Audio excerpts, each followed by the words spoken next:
Bonjour à toutes et à tous, nous allons connaître un dimanche contrasté avec toujours sur un petit quart nord-ouest de la grisaille, des averses continues et des vents qui se renforcent dans les terres comme sur le littoral. Dans la journée, la perturbation qui nous concerne va avancer, se désagréger dans le même temps. Surtout, un conflit de masse d'air va générer un risque d'orage important sur toute une zone allant du Massif central à la Bourgogne jusqu'au Jura. Attention, dans ces régions, c'est une situation à surveiller. Des averses aussi du centre jusqu'aux frontières du nord-est. À l'arrière, des conditions variables et dans l'extrême sud-est, toujours le plein été. Le mercure à présent, écoutez, c'est doux sur l'ensemble du pays. On attend 13 à Brest, 14 à Cherbourg ainsi qu'à Lille, 18 à Paris, 22 à Toulouse, doux aussi en Méditerranée avec 21 degrés à Nice. Et puis dans la journée, eh bien, les températures seront contrastées à l'image du ciel.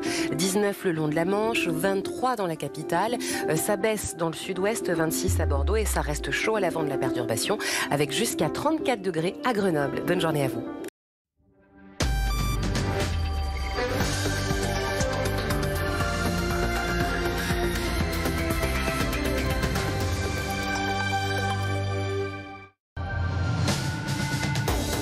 Un jeune homme de 21 ans tué à l'arme blanche lors d'un bal dans le Tarn. Une bagarre a éclaté vers 2 heures cette nuit pendant les traditionnelles fêtes de la Saint-Largy à Saint-Amans-Sous. L'agresseur a pu être maîtrisé par des membres du comité d'organisation. Également 2 blessés, dont un grave.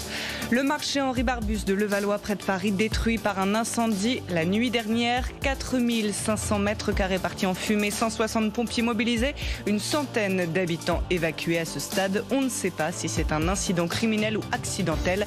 C'est ce que précise Isabelle Balkany, la première adjointe à la mairie.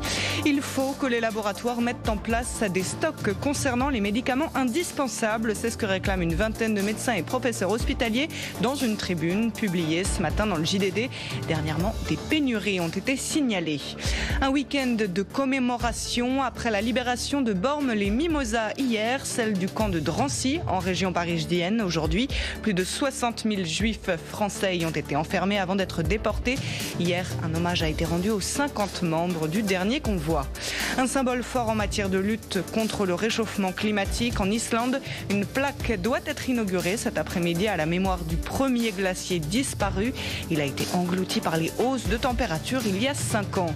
Des difficultés encore sur les routes de France. Aujourd'hui, c'est orange au niveau national dans le sens des retours, rouge en région Auvergne-Rhône-Alpes. France Info.